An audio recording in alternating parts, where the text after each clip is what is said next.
Thomas Soto.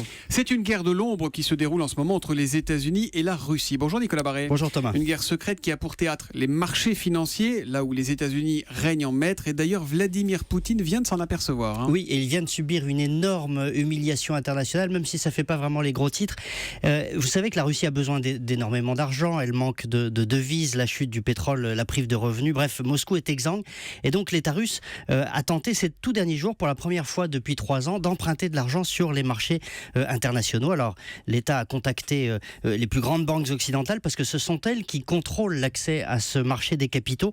Sans elles, et en particulier sans les banques américaines, la porte est définitivement fermée, impossible d'emprunter.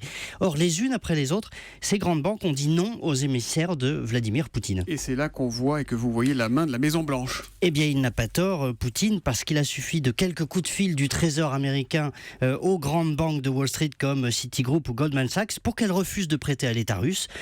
Précision importante d'ailleurs, ces prêts ne sont pas couverts par le mécanisme des sanctions. Donc les banques américaines pourraient tout à fait prêter. Elles auraient le droit en principe. Exactement. Mais la Maison-Blanche en a décidé autrement. L'histoire n'est pas finie parce que les Russes ont contacté des banques européennes, y compris des françaises, qui ont également dit non. On ne se fâche pas avec la première puissance financière du monde.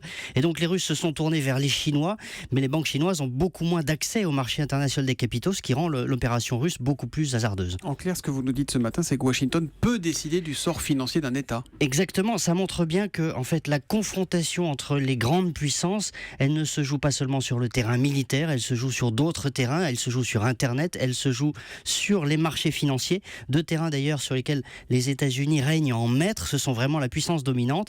Ils viennent de le rappeler crûment à Vladimir Poutine, la puissance de Wall Street donne aux États-Unis la possibilité effectivement d'asphyxier un État comme la Russie.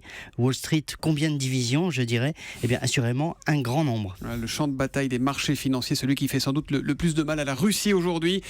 Nicolas Barré, directeur de la rédaction des Échos, qu'on retrouve tous les matins après le journal de 8h pour l'édito Écho d'Europe 1. À demain, Nicolas. À demain.